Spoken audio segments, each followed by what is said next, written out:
Hello दोस्तों, स्वागत है मेरे न्यू क्लास में। तो आज हम पढ़ेंगे जो है श्वसन तंत्र यानी कि रिस्पिरेटरी सिस्टम।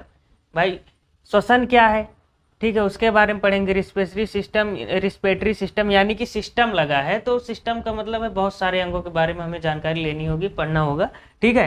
तो चलिए आते हैं बिना किसी देरी के मेन टॉपिक पे, क्या हम आज पढ़ेंगे। तो चलिए देखिए, श्वसन क्या है कि सांस अंदर लेने और बाहर छोड़ने की क्रिया को हम श्वसन कहते हैं। श्वसन के लिए ऑक्सीजन जो है बहुत ही ज़्यादा जरूरी है, क्योंकि बिना ऑक्सीजन के श्वसन की क्रिया जो है संभव नहीं हो सकती है। क्योंकि मनुष्य को ऑक्सीजन चाहिए, जानवरों को ज़्यादातर ऑक्सीजन चाहिए ना, पेड़ पौधे कार्बन डाइऑक्साइड लेते हैं। तो अभी हम क्या पढ़ रहे हैं, मानव के बारे में। थोड़ा एग्जाम्पल और भी जीव को देंगे, लेकिन मेन टॉपिक जो हमारा उसको कवर करेंगे, ठीक है। तो क्या है कि बिना ऑक्सीजन के ऑक्सीकरण क्रिया संभव नहीं है। अब आते हैं मतलब जो है ऑक्सीकरण क्रिया पे, यानी कि श्वसन क्रिया क्या है, ठीक है। देखिए, जब हम सांस लेते हैं ना, तो हमारे शरीर में ऊर्जा बनती है और ऊष्मा बनी रहती है, ठीक है। ऊष्मा बनी रहने का दो मुख्य कारण है। एक तो जो है जो हम सांस लेते हैं, दूसरा हमारा रक्त परिसंचरण यानी कि रक्त सर्कुलेशन, ब्लड सर्कुलेशन जो चल रहा है ना। देखिए, जब आदमी की डेथ हो जाती है तो उसकी सांस बंद हो जाती है, ठीक है, और उसका ब्लड सर्कुलेशन रुक जाता है, तो शरीर ठंड पड़ जाता है, यानी कि ठंडा हो जाता है, कुछ काम नहीं करता, यानी कि वो डेथ हो चुका है। तो चलिए देखिए, तो ऑक्सीजन मतलब जब हम श्वसन करते हैं तो ऑक्सीजन जाता है, तो ऑक्सीजन जाएगा तो ऑक्सीकरण क्रिया होगी, सिंपल सी बात है। उससे हमें ऊर्जा और ऊष्मा मिलती है, ठीक है। और ये अपचयी क्रिया है, ठीक है। अपचयी क्रिया यानी कि केटाबोलिक रिएक्शन है। केटाबोलिक रिएक्शन मतलब तोड़ देना, एनाबोलिक मतलब जैसे कि कोई चीज़ बन रहा है जोड़ के, ठीक है। वो चीज़ हमने बता दिया है इसके पहले भी, जो है हार्ट वाले में भी बताया है, नो नो नो ब्रेन वाले में बताया है। तो इस ब्रेन वाला चैनल जो है, वीडियो का लिंक मैं डिस्क्रिप्शन में डाल दूंगा, वहां से आप जाके ब्रेन वाला भी टॉपिक उठा के देख लीजिएगा, तो ये चीज़ें ज़्यादा बेहतर समझ में आएंगी। अपचायी क्रिया यानी कैटाबोलिक क्रिया है, ठीक है। अब आते हैं श्वसन अंग पे, ठीक है। देखिए, स्तनधारी यानी कि जो अपने बच्चों को दूध पिलाता है उसे स्तनधारी कहेंगे, सिंपल सी बात है। मनुष्य क्या है, स्तनधारी है। तो चलिए, वो किससे सांस लेता है, फेफड़ा से। अभी तक देखिए, तो सांस कैसे फेफड़ा से लेता है? सांस तो हम नाक से लेते हैं, मुंह से लेते हैं ना, लेकिन अगर नाक बंद कर लिया जाए, हाँ, तो मुंह से भी ले सकते हैं, ठीक है। तो भाई कैसे नाक हुआ हमारा श्वसन अंग, ठीक है। तो फेफड़ा है, जब हम सांस लेते हैं ना डायरेक्ट फेफड़ा में जाता है। कैसे जाता है, किस रास्ते से जाता है, किस किस मार्ग से जाता है सांस, यानी कि वायु, वो सारी चीजें देखेंगे। तो स्तनधारी में फेफड़ा से होता है, यानी कि लंग से। और कीट वगैरह जो होते हैं वो श्वास नली से डायरेक्ट ही सांस लेते हैं, ठीक है, श्वास नली से डायरेक्ट सांस लेते हैं। अब आइए, जलीय जीव यानी कि जो पानी में रहते हैं, जैसे मछली का उदाहरण लेते हैं। मछली क्या अपने गलफले से जो है सांस लेती है ना, यानी गिल्स से, क्योंकि जो जल में है ऑक्सीजन की मात्रा रहती है ना, वही से वो ऑक्सीजन लेता है, ठीक है, सांस लेता है। मेढक देखिए, ये ससुरा थोड़ा खचरा है, ठीक है। मेढक क्या है कि ससुरा जब छोटा रहेगा तो मछली के जैसा रहता है ना, टेडपोल उसको बोलते हैं। टेडपोल जब छोटा रहेगा, बच्चा रहेगा, देखे होंगे कि ऐसे बारिश वगैरह में, खेतों वगैरह में जो है छोटे छोटे जो गड्ढे वगैरह होते हैं, उसमें जो है मछली के बच्चों की तरह वो तैरते रहते हैं। छोटे बच्चे क्या कहते हैं कि अरे यार ये तो मछली है, तो वही चीज। तो टेडपोल जब रहते हैं, यानी कि जब बच्चे रहते हैं, मेढक का बच्चा जब रहता है, एक तो एक दो बच्चा जन्म नहीं देता, मेढक उठक हजारों की संख्या में जन्म देते हैं, अंडा मतलब होता है उनका ना, तो उसमें से बच्चा निकलता। चलिए देखिए, टेडपोल क्या है, गिल्स यानी कि जो है गलफड़े से सांस लेता है। और जब मेढक बड़ा हो जाता है, जब भूमि पे रहता है, मेढक तो पानी में भी रहता है, जब पानी खत्म हो जाता है तो कुछ दिन भूमि पे रहेगा, उसके बाद फिर जो है भूमि के अंदर चला जाएगा, ठीक है। तो क्या है कि जो है जब भूमि पर रहेगा तो फेफड़ा से सांस लेगा, और जब भूमि के अंदर चला जाएगा यानी कि जमीन के अंदर, तो त्वचा से सांस लेगा, ठीक है, समझ में आई बात। तो त्वचा से सांस लेगा। अब चलिए आते हैं जो है कि मनुष्य में यानी कि मानव में श्वसन कैसे होता है, कैसे क्रियाएं उसकी होती है, सारी चीजें देखते हैं। तो फटाफट इसका स्क्रीनशॉट लीजिए, ठीक है, फिर हम आगे बढ़ते हैं, ठीक है। तो चलिए आते हैं, देखिए, एक होता है श्वासोच्छ्वास यानी कि ब्रीदिंग या जो है रिस्पायरेशन। ये क्या है, यानी कि जो हम सांस अंदर लेते हैं और बाहर छोड़ते हैं उसे हम क्या कहते हैं, श्वासोच्छ्वास। और हाँ देखिए, बहुत ही महत्वपूर्ण बात कि हम लोग कौन कौन सी गैसें जो है ऑक्सीजन के रूप में लेते हैं, पॉइंट है, ठीक है। देखिए, ऑक्सीजन के रूप में उन्हीं गैसों को लेंगे जो हमें जो है वायु में मिलती हैं इजीली। हम ढूंढने थोड़ी ना जाते हैं कि हाँ यहाँ पे ऑक्सीजन है, खींच लिए, चलो 2 दिन का काम हो गया, फर्स्ट क्लास सोते हैं, ऐसा तो नहीं होता ना। जो वायु में रहेगा वही गैसें लेंगे, ठीक है। तो वायु में अधिकतर जो है नाइट्रोजन, ऑक्सीजन, कार्बन डाइऑक्साइड पाया जाता है, ठीक है। तो वही ना गैसें लेंगे जो वायु में रहेगा। तो चलिए देखते हैं क्या होता है। नाइट्रोजन, ऑक्सीजन और कार्बन डाइऑक्साइड, ठीक है। CO2 होता है, नाइट्रोजन होता है, ऑक्सीजन होता है, कार्बन डाइऑक्साइड होता है। आप देखिए कौन सी गैसें कितनी मात्रा में कितनी परसेंटेज लेते हैं, ठीक है। तो बबुआ देखो यहाँ पर हो गया हमारा जो है 78% जो है नाइट्रोजन लेते हैं, ठीक है। ऑक्सीजन कितना पाया जाता है 21%, ठीक है, 21% लेंगे। और कार्बन डाइऑक्साइड 0.03 यानी कि आधा % से कम। 1% तो बहुत दूर है, आधा % से कम, ठीक है। तो ये हम लोग जो हवा में गैसें हैं उसको अंदर लेते हैं, ठीक है। छोड़ते कितना है N2, इसको पूरे छोड़ देंगे, इसका कोई काम ही नहीं है हमारे शरीर में, फिर लेकर क्या करेंगे, ठीक है। N2 को 78% छोड़ दिए, ठीक। ऑक्सीजन अब कितना छोड़ेंगे, हाँ, ऑक्सीजन कितना छोड़ेंगे? क्या पूरा का पूरा यूज कर लेगा हमारा बॉडी? हाँ, पूरा का पूरा यूज नहीं करेगा ऑक्सीजन यार। 21% बहुत ज़्यादा है 100% में से, ठीक है। तो देखिए यहाँ पर 4% का लोचा होता है, 4% का लोचा होता है तो 17% निकलता है, ठीक है। जब हम ऑक्सीजन छोड़ते हैं, सॉरी जब सांस छोड़ते हैं तो जो है हमारा कितना 17% ऑक्सीजन निकल जाता है, यानी कि 4% का लोचा हुआ। 4% का जो लोचा हुआ वो कहीं ना कहीं एब्जॉर्ब यानी कि एडजस्ट उसका यूज तो हुआ ना। अब देखिए पहले देख लेते हैं, फिर कार्बन डाइऑक्साइड कितना निकला उसके बाद बताते हैं। तो CO2 कितना निकलेगा, देखिए 4% का हेर फेर रहेगा। CO2 कितना पाए खींचे हम 0.03 यानी कि बहुत ना के बराबर, थोड़ा सा, ठीक है। यानी कार्बन डाइऑक्साइड छोड़े कितना 4.6%, इसको आप लोग 4% भी कह सकते हो। 4.6% छोड़े, ठीक है। अब ये देखिए कि जो है हम जब सांस लिए, यानी कि जब हम सांस खींचे लिए, ठीक है, तो इतना सब मटेरियल गया, यानी कि 78% नाइट्रोजन गया और ऑक्सीजन जो है 21%, CO2 जो है 0.03%, ठीक है। अब ससुरा ये कैसे बढ़ गया, मान लो यूज हुआ, ठीक है, ये नहीं यूज हुआ पूरा लौटाया, ठीक है। इसका ससुरा का तो यूज नहीं होता जी। कार्बन डाइऑक्साइड सुने हो कभी जो है यूज होता है? नहीं होता ना। तो चलिए देखिए कार्बन डाइऑक्साइड कैसे आया। जब देखिए हम जो है ऑक्सीजन लेते हैं तो ब्लड के द्वारा ही ऑक्सीजन पूरे शरीर में पहुंचता है। आपको मैंने जो है हार्ट वाले टॉपिक में पढ़ा दिया, हार्ट वाला भी लिंक डाल दूंगा। चैनल को विजिट यानी कि खोलेंगे प्रोफाइल तो वहाँ पे वीडियोस पे जाएंगे तो हर एक टॉपिक का वीडियो आपको प्रोवाइड मिलेगा, ठीक है, वहाँ पे रहेगा। तो चलिए देखिए, तो ये कितना लिए हम 0.03% और छोड़े इतना। तो जब हम सांस लेते हैं तो रक्त के द्वारा पूरे बॉडी यानी कि शरीर में जाता है हमारा क्या ऑक्सीजन यानी कि सांस। फिर वो जाके हृदय में फिल्टर वगैरह जो होता है वो अलग की बात है, वो हृदय वाले में जाके देखिएगा, ठीक है। तो पहले आते हैं इस पे। तो जब जो है रक्त जो है पूरे बॉडी में जो है लेके जाएगा सांस, ठीक है, तो सेल्स को देगा।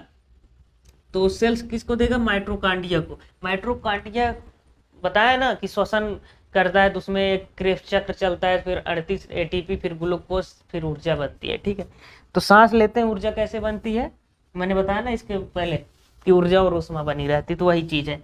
तो जब वो ग्लूकोज बनेगा तो ऊर्जा लेगा, और जब वही ग्लूकोज बनता है ना तो ऑक्सीजन वहाँ पे वो ले लेगा और कार्बन डाइऑक्साइड छोड़ देगा, ठीक है। तो ये ब्लड ससुरा फिर लेके कहाँ पे आ जाएगा, भचाक से यहाँ पे फेंक देगा, अभी वो बताएंगे। तो ये फिर छोड़ते टाइम इतना निकल जाएगा। समझ में आ गया ना कहाँ से ये बढ़ गया कि माइटोकॉन्ड्रिया जब श्वसन करता है तो उसमें क्रेब्स चक्र चलता है, तो ATP बनता है, ATP तो ग्लूकोज। तब जब ग्लूकोज बनेगा तो वहीं से जो है कार्बन डाइऑक्साइड निकलेगा, ठीक है। ये चीज़ें समझ में आ गई। अब आइए देखते हैं कि हमारे मतलब फेफड़ा से हम मतलब फेफड़ा है ना हमारा स्तनधारी है, तो फेफड़ा से सांस लेते हैं। तो फेफड़े में किस मार्ग से हमारा जो है सांस पहुंचता है, ऑक्सीजन और जो भी उसमें वायु में पाया जाता है कैसे पहुंचता है? पहले तो मैं बता दूं, पहले तो नाक से लेंगे तो इसको क्या बोलते हैं? नासा छिद्र। इसको नासा छिद्र बोलते हैं। इसके बाद नासा कपाट, फिर ग्रसनी, फिर जो है स्वर तंत्र, ऐसे फिर जो है ट्रैकिया, ब्रोंकाई, ब्रोंकियोलस, सारी चीजें बताएंगे। ठीक है, तो पहले इसको जो है स्क्रीनशॉट लीजिए, उसके बाद आगे बढ़ते हैं। ठीक, तो चलिए अब देखते हैं कि हमारा जो वायु है यानी कि सांस जब लेते हैं तो किस किस रास्ते से होकर फेफड़े तक पहुंचता है। ठीक है तो चलिए देखते हैं। नासा छिद्र, पहले तो नासा छिद्र में जाता है, यानी कि देखिए जो हम सांस लेते हैं नासा छिद्र है, ये इसमें बाल होते हैं, छोटे छोटे बाल होते हैं, जो हमारे जो है धूल के छोटे छोटे कण होते हैं, इस बाल में जाके फंस जाते हैं। ठीक है, इस बाल में जाके फंस जाते जब हम सांस लेते हैं। सर्वप्रथम इसी से जाएगा।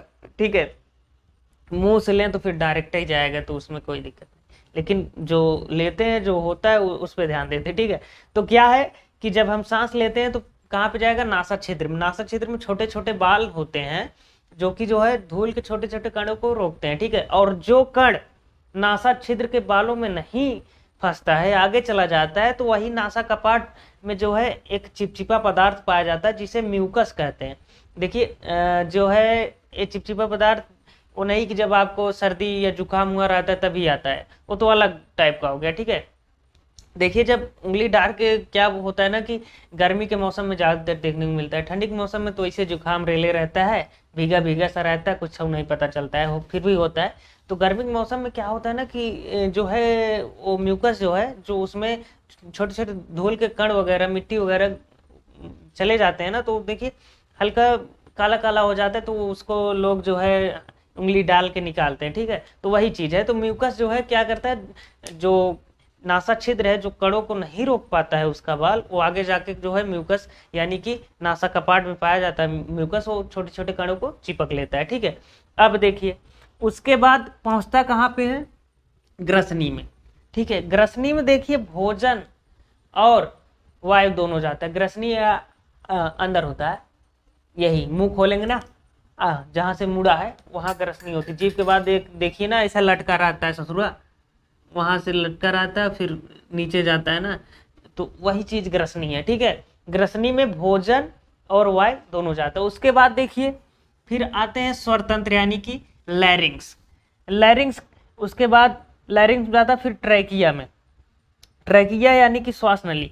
देखिए श्वास नली में ना एक सी शेप का जो है हड्डी होता है, मतलब बहुत ही कमजोर हड्डी सी शेप का होता है। ठीक है, उसको हम कार्टिलेज हड्डी बोलते हैं। ठीक है, कार्टिलेज। तो वो जो हड्डी होता है इसलिए लगा रहता है ताकि हमारा ट्रेकिया यानी श्वास नली, इसको पाइप के माध्यम से समझते हैं, पाइप मान लीजिए। ठीक है, वो चिपके ना, क्योंकि जब आपस में चिपक जाएगा, सांस अंदर लिए चिपक गया ससुरा, छोड़ ही नहीं पाएंगे। हाँ कि छोड़ लेंगे, खींच लेंगे हाथ बस पकड़ के, तो ऐसा नहीं होगा ना। तो सी शेप का जो है कार्टिलेज यानी कि हड्डी लगा होता है, वो जो है हमारे ट्रैकिया यानी कि श्वास नली यानी कि ये पाइप को चिपकने नहीं देता है। ठीक है, सी शेप का ये, ठीक है, लगा रहता है, चिपकने नहीं देता। उसके बाद सांस कहाँ पे जाता है? ब्रोंकाई। अब देखिए सीधा फेफड़े में जाता है। एट देखिए जब सिंगल था तो ट्रैकिया, जब सिंगल से डबल हो गया तो ब्रोंकाई। ठीक है, ब्रोंकाई में आता है हमारा सांस। ठीक है, पहले देखिए ब्रोंकाई, थोड़ा इसको साइड रखिए, पहले इसको समझ लेते। ठीक है, चलिए तो क्या पे थे हम? ट्रैकिया। ट्रैकिया में देखिए एक सी शेप का जो कार्टिलेज लगा रहता है वो चिपकने से रोकता है। ठीक है, और इस सी शेप के कार्टिलेज को हम हाइमीन कार्टिलेज कहते हैं। ठीक है, ये हाइमीन कार्टिलेज जो है वो चिपकने से रोकता है। ठीक है, अब देखिए ये जो ट्रैकिया यानी कि श्वास नली आगे जाके दो पार्ट में विभक्त हो जाता है। ठीक है, दो पार्ट में विभक्त हो जाता है, यानी कि क्या बोलते हैं इसको? ब्रोंकाई। ठीक है, ब्रोंकाई। उसके बाद ब्रोंकियोलस, ब्रोंकियोलस है। ठीक है, ब्रोंकियोलस के ऊपर एक गुच्छे के समान जो है इसको हम क्या बोलते हैं? एल्वियली यानी कि वायु कोष्ठक लगे रहते हैं। एक्चुअली हवा इसी में आता है। ठीक है, हवा इसी में आता है। ठीक है, कहाँ से कहाँ पे आया? पहले नासा छिद्र में गया। ठीक है, नासा छिद्र काम क्या है? जो है जो धूल के छोटे छोटे कण हैं उनको जो है अपने बाल के माध्यम से रोकना। ठीक है, जो बच गए ससुरे वो कहाँ पे है? नासा कपाट में। नासा कपाट में जो है एक चिपचिपा पदार्थ पाया जाता है जिसे म्यूकस कहते हैं। ओके, म्यूकस जो है सभी धूल कणों को चिपक लेता है। उसके बाद कहाँ पे जाता है? सीधा ग्रसनी में। ठीक है, ग्रसनी में आया। ग्रसनी एक ऐसी जगह है जहाँ पे भोजन और सांस दोनों पे जाता है। अभी ये ससुरा कंफ्यूजन होगा कि भोजन सांस दोनों जाता है, तो ऐसा नहीं कि हम खानवा खाए तो फेफड़वा में जाए और सांस ले तो भी फेफड़ों में जाए, उसका भी एक जुगाड़ है। सब जुगाड़ उगाड़ लगा रहता है ना, जो कि अपने यहाँ बोलते हैं। सब चीज़ का सिस्टमेटिक ढंग से, जब अगर कोई चीज़ जो बनाता है तो उसका हर एक चीज़ जो है सिस्टम ढंग से बनाता है ना, तो वही चीज़। तो ग्रसनी एक ऐसी जगह है, आगे भी समझाएंगे कैसे क्या होता है हिचकी वगैरह के बारे में। तो ग्रसनी एक ऐसी चीज़ है जहाँ पे वायु और भोजन दोनों जाते हैं। ओके, समझ गए। उसके बाद आता है अपना स्वरतंत्र। स्वरतंत्र यही इसको क्या बोलते हैं जी, घिटकी, घिटकी बोलते हैं ना। ऐसे बोल रहे हैं, इसको दबा लिए, ये देखो कैसे आवाज़ चेंज हो गई, नहीं और दबा लेंगे तो आवाज़ ही नहीं आएगी, ऐसे थोड़ी देर दबा रहेंगे तो आदमी फरार। ठीक है, तो स्वरतंत्र यानी कि लैरिंग्स, लैरिंग्स बन जाता है। उसके बाद ट्रैकिया, श्वास नली। देखिए ट्रैकिया क्या है, इसमें जो है सी शेप का एक हड्डी लंबी रहता है, ऐसे नहीं कि हाँ छोटा सा लगा रहता है। ठीक है, ये जो देख रहे हैं ना, ये ट्रैकिया में लगा है सी शेप का। क्या करता है, यानी कि श्वास नली ट्रैकिया यानी कि पाइप को चिपकने से रोकता है ताकि चिपके ना, नहीं तो सांस लेंगे तो ससुरा अंदर ही रह जाएगा, बाहर छोड़ ही नहीं पाएंगे तो बात खत्म। अबे कोई चीज होता है अगर जो है खींच रहे हैं तो चिपकेगा, ठीक है, चिपक जाएगा यदि तो फिर ढकेलेंगे अगर उतना छोड़ ही नहीं पाएंगे तो कैसे होगा। तो सी शेप का कार्टिलेज लगा रहता है जिसे हम हाइमीन कार्टिलेज बोलते हैं। वो क्या करता है कि इसको चिपकने से रोकता है। अब चलिए आगे बढ़ते हैं। अब ये जो है ट्रैकिया, ट्रैकिया जो है आगे चल के दो पार्टों में विभक्त हो जाता है। ठीक है, तो इसे हम क्या बोलते हैं, ब्रोंकाई। ठीक है, ब्रोंकाई है ये जहां से मुड़ा है। ठीक है, अब ये ब्रोंकियोलस है जो निकला है ये। ठीक है, अब ब्रोंकियोलस के मुंह पर, ठीक है, गुच्छे के समान जो एक आकृति दिख रही है ना, जो संरचना दिख रही है ना, उसको हम क्या बोलते हैं, एल्वियली। ठीक है, यहाँ पे मैं लिख देता हूँ, यानी कि वायु कोष्ठक। ठीक है, एल्वियली, वायु कोष्ठक। ठीक है, वायु कोष्ठक। हवा जो है एक्चुअली इसी में आती है। ठीक है, तो हवा इसी में आता है। अब देखिए हवा यहाँ पे आ गया, अब कहाँ पे जाएगा अब वायु कोष्ठक में हवा जब आ जाता है ना, तो यहाँ पे ससुरा ब्लड पहरेदारी करता है, यानी कि आते जाते रहता है। ब्लड काम क्या है, साला पूरा शरीर में टहलना, उसको कुछ करना है नहीं ससुरे को, है बस वहां से ऑक्सीजन उठाया, नाक से जाके छोड़ा, वहां से फिर वहां ऐसे ना, वही तो होता है। ठीक है, तो ऑक्सीजन का जो है आदान प्रदान करता है। तो चलिए ये समझ में आ गया। आप देखिए एल्वेली वायु कोष्ठक भी समझ लिए, एक्चुअली हवा इसी में आती है डायरेक्ट। कैसे कैसे आती है, पहले जो है नासा छिद्र में जाती है, नासा छिद्र से नासा कपाट, नासा कपाट से ग्रसनी, ग्रसनी से जो है स्वरतंत्र, स्वरतंत्र से जो है क्या आया, ट्रैकिया, ट्रैकिया से फिर ब्रोंकाई, ब्रोंकाई से ब्रोंकियोलस, ब्रोंकियोलस से जो है कहाँ पे, एल्वेली यानी कि वायु कोष्ठक में। ठीक है, तो अब चलिए आगे समझते हैं कि वायु कोष्ठक में जब वायु आ जाता है फिर कहाँ पे कैसे जाता है। ठीक है, चलिए अब देखते हैं कि जब यहाँ पे वायु कोष्ठक में आ गया हमारा वायु यानी कि सांस, अब कहाँ जाएगा। अब देखिए जब हम सांस लिए यानी कि वायु लिए सभी रास्तों से, यानी कि देखिए एक चीज और, वायु जिस जिस मार्ग से होके जाती है या जिस जिस मार्ग का वो अनुसरण करता है, ठीक है, उसे हम क्या कहते हैं, श्वसन नली, एक हिसाब से श्वसन तंत्र कह लो, कुछ भी कह लो। ठीक है, तो जिस जिस मार्ग से जाती है उसे हम कहते हैं श्वसन तंत्र। ठीक है, तंत्र है तो बहुत सारे अंग पढ़ने पड़ेंगे, ये ससुरा अंग ही है ना, स्वरनली, स्वरनली निकाल लिया जाए तो फिर बोलेंगे कैसे, बात खत्म ना। अब इसको दबा लेंगे तो फिर बात खत्म, वही चीज है। ठीक, तो वायु कोष्ठक में जब हवा आ जाती है तो यहाँ से रक्त जो है उस वायु को उठा लेता है। ठीक है, और रक्त जो है वो कोशिका को ले जाके दे देता है। कोशिका में माइट्रोकांड्रिया पाए जाते हैं, माइट्रोकांड्रिया ऑक्सीजन लेगा, उसके चलते फिर ऊर्जा बनाएगा अपना सिस्टम करके। ठीक है, फिर वहां से कार्बन डाइऑक्साइड उठा के ले जाए। अब देखिए, हाँ और एक चीज, ये जो फेफड़ा यानी लंग्स है, ठीक है, इसके जो देखिए परत है एक, ठीक है, इसको हम प्लूरा मेम्ब्रेन कहते हैं, यानी कि झिल्ली रहती है। ठीक है, तो प्लूरा मेम्ब्रेन कहते हैं। और देखिए मेन चीज अब डायफ्राम का होता है। ठीक है, सबसे मेन कार्य डायफ्राम का होता है। सांस लेने में मदद जो है 70% से अधिक या 70% कह सकते हैं कि यही मदद करता है। डायफ्राम हमारा जो है सांस लेने में कितना मदद करता है, 70%। क्योंकि जब हम सांस लेते हैं ना, सांस ले लिए, अब उसको ऊपर निकालेगा कौन, तो यही डायफ्राम हमारा। जब सांस लेते हैं तो नीचे जाता है हल्का, और जब छोड़ते हैं तो ऊपर से वहां से फेफड़ों पे, अरे ससुरा ढकेल बे, ढकेलो वहां से, तो ढकेलेगा तो सांस छोड़ेगा। ठीक है, तो वही चीज है। तो डायफ्राम हमारा बहुत ज़्यादा मदद करता। अब देखिए, जो गर्भवती महिलाएं होती, जो प्रेग्नेंट होती हैं, उनका तो भाई पेट में बच्चा रहता है, ठीक है। तो अब उनका डायफ्राम तो नीचे जा नहीं पाएगा, ठीक है, क्योंकि पेट में बच्चा है तो जा नहीं पाएगा। तो फिर उनकी जो श्वसन क्रिया कैसे संपन्न होगी, यानी कि सांस तो ले लेंगे कि उसको ढकेलेगा कौन। तो देखिए यहाँ पे जब उनका डायफ्राम, यानी कि जब गर्भवती रहती है, डायफ्राम काम नहीं करता है, तो उनका जो ये पसली होता है बगल में, जिसको बोलते हैं जो है बत्ता, बत्ता बोलते हैं, ठीक है, रिप्स, रिप्स पसलियाँ, ठीक है, जो पसली होती हैं, तो जो है उसके जरिए काम होता है, ठीक है, जो डायफ्राम करता है वो उसके जरिए होता है, ठीक है। तो क्लियर कैसे क्या होता है कि डायफ्राम क्या करता है, ये 70% सांस लेने में मदद करता है, ठीक है। सांस लिए, नीचे गया, सांस छोटे टाइम में नीचे से ढकेलेगा, सांस जाएगा। गर्भवती महिलाओं में डायफ्राम काम नहीं करता है क्योंकि बच्चा होता है पेट में, तो उसके जरिए मतलब उसकी जगह पे जो है उनका बत्ता यानी पसलियाँ, रिप्स काम करती है। इंग्लिश में रिप्स और पसलियाँ, हिंदी में बत्ता होता है, पता नहीं कौन सा भाषा है, बस बोलो, कोई दिक्कत नहीं, समझो, ठीक है। तो डायफ्राम का मतलब समझ लिए। अब चलिए आगे आते हैं कि हिचकी क्यों आती है, खाना खाते टाइम हिचकी क्यों आती है। ये भी ससुरा बहुत हिचकी क्यों आती है। एक्चुअली क्या होता है ना, हाँ, चित्र के सहायता समझाएंगे तो ही ज़्यादा समझ में आएगा, नहीं तो अभी इधर से जाएगा, इधर से निकल जाएगा, फिर कुछ मज़ा नहीं आएगा। तो इसको क्लियर करते, फटाफट इसको स्क्रीनशॉट लो और फिर आगे बढ़ते हैं। हमको साइड होना चाहिए तो हम बीच में जा रहे हैं, स्क्रीनशॉट लो, ठीक है। चलिए समझते हैं कि खाना खाते टाइम हिचकी क्यों आती है, ठीक है। अब देखिए, ये ससुरा बहुत लोचा है, ठीक है, समझिए इसको।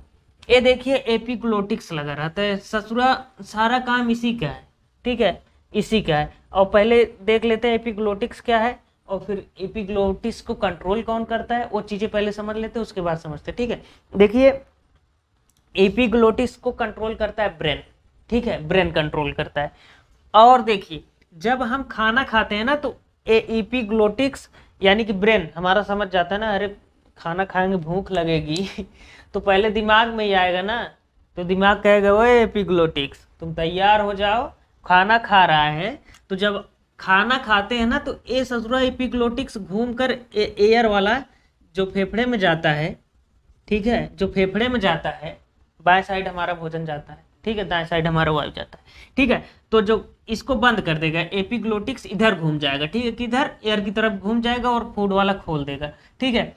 तो खाना जो है किस में चला जाएगा, पेट में, ठीक है। अब देखिए हिचकी क्यों आती है, तो ससुरा चला जाता है।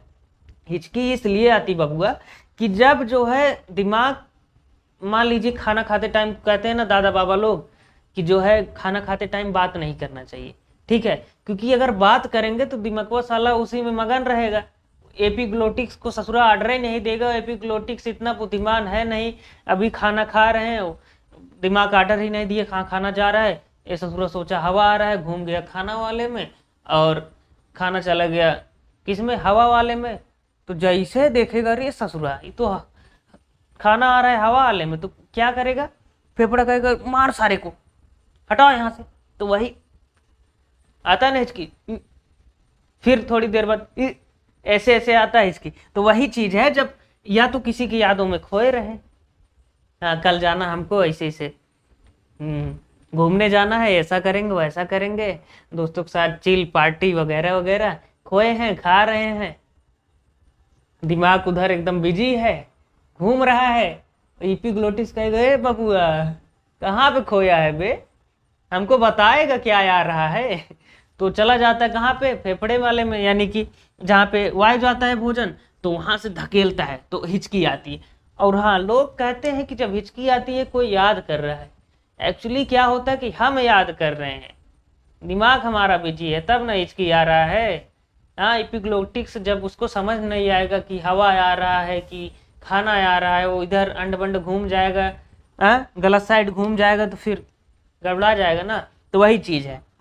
तो एपिग्लोटिक्स क्या करता है कि ये दिमाग इसको कंट्रोल करता है एपिग्लोटिक्स को, ठीक है। जब हम भोजन करते हैं तो इसको तुरंत बता देता है दिमाग कि हाँ भोजन कर रहा है, तो इधर एयर की साइड घूम जाता है, फिर सांस लेते हैं, फिर इधर चला आता है, उसी में अपना इधर उधर करते रहता है, ठीक है। जब दिमाग बिजी रहता है तो इसको सिग्नल मिल नहीं पाता है, ये अपना अंड बंड कर देता है, जैसे इसको समझ में आता है, इधर का उधर, उल्टा का पुल्टा, सीधा का उल्टा कर देता है। तो वही चीज़ है। तो हिचकी समझ में आ गई।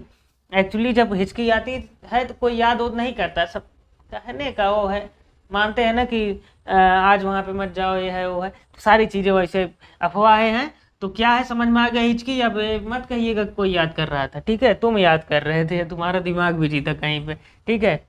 तो चलिए अब आते हैं जो है, हाँ एक चीज़ और देखिए, जब एल्वियली यानी कि वायु कोष्ठक में हमारा वायु आ जाता है, ठीक है, तो रक्त क्या करता है, रक्त में पाया जाता है हीमोग्लोबिन। हीमोग्लोबिन की वजह से हमारा रक्त जो है लाल होता है, ठीक है। हीमोग्लोबिन ही जो है गैसों का परिवहन करता है, परिवहन मतलब ले जाता है, ले आता है, ठीक है। तो हीमोग्लोबिन वहां से एल्वियलिस वायु कोष्ठक से जैसे आएगा सांस, वो देखता रहेगा, हाँ ऑक्सीजन आ गया, तुरंत उठा के ले जाके कोशिकाओं को दे देगा। कोशिका क्या करेगी, ऊर्जा बना देगी माइटोकॉन्ड्रिया देके, ठीक है। तो वहां से जो है फिर ऑक्सीजन लाके कार्बन डाइऑक्साइड ले आके हिम छोड़ देगा, वायु कोष्ठक में छोड़ देगा। फिर जैसे आएगा ऑक्सीजन तुरंत पकड़ के ले जाएगा, दे देगा कोशिकाओं, फिर वहां से ले आएगा कार्बन डाइऑक्साइड छोड़ देगा, ऐसे ऐसे करता रहता है, ठीक है। तो हीमोग्लोबिन क्या है, यही जो है गैसों का परिवहन करता है, ठीक है। अब देखिए हीमोग्लोबिन तो ऑक्सीजन का परिवहन मतलब ले जाता है, कार्बन डाइऑक्साइड को ले आता है, लेकिन हीमोग्लोबिन ससुरा बहुत ही जो है क्या बोले कि लोचा भी कर देता है। लोचा कैसे कर देता है, अब देखिए, इसको ऑक्सीजन से ज्यादा ही पसंद है कार्बन मोनोऑक्साइड, ठीक है, कार्बन मोनोऑक्साइड ऑक्सीजन से ज्यादा क्या पसंद है इसको, कार्बन मोनो, तो कार्बन मोनोऑक्साइड, ठीक है, ठीक है। ये हीमोग्लोबिन को ना ऑक्सीजन से ज्यादा ये किससे अट्रैक्ट होता है, कार्बन मोनोऑक्साइड से ज्यादा अट्रैक्ट होता है। कि कहते हैं ना कि प्यार के नाव में उसी दिन छेद हो गया कि जिस दिन जो है गर्लफ्रेंड उसकी अपने से ज्यादा खूबसूरत अपनी सहेली से मिला देती है, ठीक है। तो वही सिस्टम है। तो क्या है कि जब आप कार्बन मोनोऑक्साइड कहाँ पाया जाता है, धुआं में, ठीक है। जब आप धुआं वगैरह में जाते हैं तो सांस लेते हैं, तो उसमें जो है धुआं के माध्यम से क्या जाएगा, कार्बन मोनोऑक्साइड जाएगा, ठीक है। तो जब कार्बन मोनोऑक्साइड जाएगा ना, तो हीमोग्लोबिन क्या करता है ससुरा कि ऑक्सीजन को छोड़ देगा, हट तुम उधर जाओ बे, ये ससुरा कार्बन मोनोडाइऑक्साइड को ही उठा के ले जाके देगा, ठीक है। अगर धुएं से आप हटे नहीं ना, तो क्या होगा कि ये कार्बन मोनोडाइऑक्साइड लेते जाएगा और एक स्थिति ऐसे आएगी आप बेहोश होकर चक्कर खा के गिर पड़ेंगे, ठीक है। ऐसा होता है अगर जल्द हटे ना या फिर हटाया ना जाए, ठीक है। तो ये ससुरा बहुत ही खचरा है, बहुत ही दिक्कत कर देता है, ठीक है। ऑक्सीजन से ज़्यादा अट्रैक्ट अगर क्वेश्चन आ जाए कि ऑक्सीजन से ज़्यादा अट्रैक्ट हीमोग्लोबिन किस गैस से होता है, ऑप्शन दे देगा, वही बहुचक्की आ जाएंगे। तो क्या होगा कि कार्बन मोनोऑक्साइड से, ठीक है। क्योंकि कार्बन मोनोऑक्साइड कहाँ पाया जाता है, धुआं में, इसीलिए बोलते हैं ना कि धुआं कम रहा करो जी, ठीक है। क्या होता है, काफ़ी लोग होते हैं कि ठंड के मौसम में जो है कोयला वगैरह जला के बंद कमरे में एकदम सो जाते, तो जब कोयला जलता है तो धुआं निकलता है, ठीक है। तो सुबह उठे पता लगा कि हाँ चल तो रहे हैं लेकिन चक्कर सा फील हो रहा है, तो वही चीज़ है, ठीक है। तो ऐसा नहीं करना चाहिए, बंद कमरे में कोयला वगैरह नहीं चलाना चाहिए, ना ही हीटर वगैरह, क्योंकि जब बंद कमरा रहेगा तो उसमें ऑक्सीजन रहेगा, उष्मा की वजह से ऑक्सीजन नष्ट होता है, ये चीज़ें ध्यान दीजिए, ठीक है। तो कार्बन मोनोऑक्साइड की वजह से हीमोग्लोबिन ज़्यादा ही अट्रैक्ट होता है। अगर ऑक्सीजन है भी, अगर वहाँ पे कार्बन मोनोऑक्साइड आ गया तो ऑक्सीजन को लात मार के फरार कर देगा, यानी कि चलो तुम दूर हटो बे, अभी थोड़ी देर बाद मिलेंगे, और इसको लेके जाएगा, ठीक है। तो समझ में आ गया। तो चलिए अब आगे बढ़ते हैं। अब देखिए आते हैं जो है आंतरिक श्वसन और बाह्य श्वसन में। ससुरा बड़ा कंफ्यूजन वाली बात है कि आंतरिक श्वसन क्या होता है, बाह्य श्वसन क्या होता है, हाँ। चलिए आंतरिक श्वसन पहले देखते हैं, सॉरी बाह्य श्वसन पहले देखते हैं। बाह्य श्वसन जो कि फेफड़ों में होता है, ठीक है। आप सांस लिए बाहर से, ठीक, बाहर से सांस लिए ना, वो गया नासा छिद्र से नासा कपाट से ग्रसनी स्वरतंत्र, फिर ट्रैकिया, फिर जो है ब्रोंकाई, ब्रोंकियोलस, फिर कहाँ पे गया, वायु कोष्ठक में, यानी कि कहाँ पे, एल्वियली, ठीक है। तो वहां से जो है हीमोग्लोबिन यानी कि रक्त जब जाएगा तो रक्त में हीमोग्लोबिन होता है, हीमोग्लोबिन ऑक्सीजन को उठा के ले जाके दे देगा कोशिका को। तो कोशिका को जब रक्त पहुंचे, सॉरी ऑक्सीजन पहुंचेगा ना, तो वो हो गया हमारा आंतरिक, ठीक है, आंतरिक श्वसन, ठीक है। तो जब जो कोशिका में पहुंचेगा ऑक्सीजन तो उसमें पाया जाता है माइटोकॉन्ड्रिया, ठीक है। तो माइटोकॉन्ड्रिया जो है ऑक्सीजन जब लेगा तो वो जो है ग्लूकोज बनाएगा सिस्टम से अपने, ठीक है। उसके बाद जब ग्लूकोज बनाएगा तो वही जो है कार्बन डाइऑक्साइड छोड़ेगा, ठीक है। तो कार्बन डाइऑक्साइड फिर हीमोग्लोबिन, कार्बन डाइऑक्साइड को हीमोग्लोबिन फिर ले जाके वायु कोष्ठक में छोड़ेगा, फिर वहां से फिर बाहर जाएगा, ठीक है, समझ में आ गया। तो आंतरिक श्वसन क्या है, बाह्य श्वसन क्या है, बाह्य श्वसन फेफड़े में होता है, आंतरिक श्वसन जो है कोशिका यानी कि माइटोकॉन्ड्रिया में होता है। तो चलिए अब आगे बढ़ते हैं, जो है सारी चीजें क्लियर हो गई हैं, थोड़ा और है उसको पढ़ते हैं। चलिए देखते हैं कि एक बार में मतलब व्यक्ति कितना सांस लेता है, ठीक है। जो एक बार में व्यक्ति नॉर्मली सांस लेता है उसको हम टाइडल वॉल्यूम कहते हैं, ठीक है। तो पहले लिख लेते फिर समझ में आएगा। टाइडल वॉल्यूम, ठीक है। एक बार में जब मनुष्य सांस लेता है ना तो ओनली 500 ml लेता है, यानी कि आधा लीटर का जो पेप्सी होता है ना, आधा लीटर मिल जाएगा तो अकेला ही मार देंगे, पावर हाउस समझ। तो वही चीज है कि टाइडल वॉल्यूम यानी कि 500 ml, 500 ml यानी कि आधा लीटर के करीब, या आधा लीटर होता ही है, ठीक है, करीब नहीं, ठीक है, आधा लीटर तक जो है सांस ले सकता है, ठीक है। और लंग्स कैपेसिटी कितना होती है कि अगर हम जबरदस्ती सांस भरना चाहें, नॉर्मल क्या होता है ऐसे सांस ले रहे हैं पता नहीं चल रहा है ना, बात भी कर रहे हैं कुछ भी कर रहे हैं, सांस ले रहे हैं पता नहीं चल रहा, लेकिन अगर lungs capacity, total lungs capacity देखी जाए उसकी क्षमता कितना है, हचाक से सांस लिए, फचाक से सीना निकल गया, हाँ लग रहा है ना खली जैसा। तो वही चीज है कि लंग्स कैपेसिटी क्या है, टोटल लंग्स कैपेसिटी ये होता है 6000 ml, 6 लीटर। अगर बबुआ हुमचा के ले लिए तुम सांस ना, तो 6 लीटर आ गया, ठीक है। टोटल लंग्स कैपेसिटी कितना होता है 6 लीटर, ठीक है, 600 ml। और टाइडल वॉल्यूम क्या होता है, जो हम सांस लेते हैं, सांस जो हम लेते हैं ना वो टाइडल वॉल्यूम, यानी कि नॉर्मली जो सांस लेते हैं वो टाइडल वॉल्यूम कहा जाता है। टाइडल वॉल्यूम के अनुसार ही ना सांस लेंगे 500 ml, और क्या कोई ऐसा थोड़ी लेता है, ऐसे थोड़ी ना कोई लेता है जी। तो वही चीज है, टोटल लंग कैपेसिटी कितना होता है 6000 ml होता है, और टाइडल वॉल्यूम के अनुसार हम जो है सांस लेते हैं, यानी कि एक बार में 500 ml नॉर्मली सांस लेते हैं। अब चलिए कुछ छोटी चीजें और बात करते हैं, छोटी क्या बहुत बड़ी चीजें हैं, लेकिन छोटी चीज मतलब बहुत टाइम कम लगेगा, समझ जाएंगे। तो चलिए इसको क्लियर करते हैं फिर आगे बढ़ते हैं। चलिए अब देखते हैं कि सांस लेने की कुछ मशीन यानी कि ऑक्सीजन सिलेंडर्स। देखिए ऑक्सीजन सिलेंडर, ठीक है। देखिए जब हम पर्वत पे जाते हैं, पर्वत, ठीक है, जब पर्वत पे जाते हैं तो कौन कौन सी गैस ले जाते हैं, O2 प्लस नाइट्रोजन, ठीक है, ऑक्सीजन प्लस नाइट्रोजन ले जाते हैं, ठीक है। अब ससुरा हम तो हमारे शरीर का काम क्या है कि ऑक्सीजन का, ठीक है, ऑक्सीजन केवल काम है। लेकिन बबुआ एक बात और ध्यान दीजिए, जब हम नॉर्मली जो वायु, भाई सिंपल सी बात है, जो वायु में गैसें रहेंगे उसी को लेंगे, तो ज़्यादा से ज़्यादा गैसें वायु में गैसें क्या पाई जाती हैं 78% नाइट्रोजन पाया जाता है। अगर डायरेक्टली हम ऑक्सीजन लेंगे ना तो ऑक्सीजन जो है उस भारी होता है, वो जो हृदय पे छत भी पहुंचा सकता है, और लगातार ऐसे लेते रहें तो खतरा हो सकता है, यानी कि जान भी जा सकती है, ठीक है। तो इसीलिए नाइट्रोजन मिक्स करते हैं, ठीक है। अब देखिए समुद्र में जब जाते हैं, समुद्र में तो वहां पर भी ऑक्सीजन और नाइट्रोजन ले जाते हैं, ठीक है। लेकिन जब गहरे समुद्र में जाते हैं, गहरे समुद्र, ठीक है, यानी कि 300 फीट से अधिक, ठीक है, तो वहां पे ले जाएंगे हम ऑक्सीजन और हीलियम, ठीक है, ऑक्सीजन और हीलियम, हाँ ऑक्सीजन और हीलियम ले जाएंगे, ठीक है।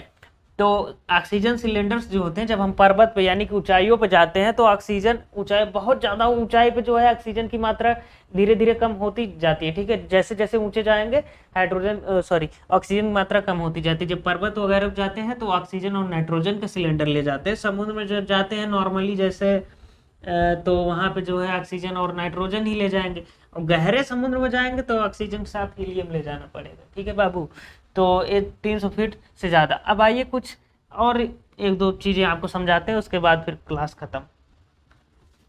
अब देखिए, जब कोई जो है व्यक्ति बीमार हो जाता है, ऑक्सीजन नहीं ले पाता है, तो वो आईसीयू में जो है उसका जो है भर्ती होता है। आईसीयू मतलब इंटेंसिव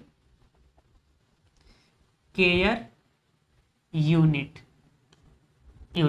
देखिए आईसीयू मतलब जैसे क्या होता है ना कि बहुत सारे पता नहीं क्या क्या रोग होते हैं, बीमारियां होती हैं, उनके बारे में उतना जो है यहाँ पे जब जो है रोग वाला चैप्टर पढ़ेंगे वहाँ पे फिर चीज़ें बताएंगे। ठीक है, जब व्यक्ति जो है सांस नहीं ले पाता है, जब उसको ऑक्सीजन मतलब क्या बोलते हैं ना, सांस फूलने लगता है, फेफड़े में थोड़ा दिक्कत आ जाती है ना, सांस नहीं ले पाता किसी कारणवश, तो क्या होता है कि उसको आईसीयू में भर्ती कर दिया जाता है। अगर वो हाँ थोड़ा बहुत ले रहा है तो उसको जो है ऑक्सीजन मास्क लगा दिया जाता है। ठीक है, तो उसके जरिए ऑक्सीजन लेता है।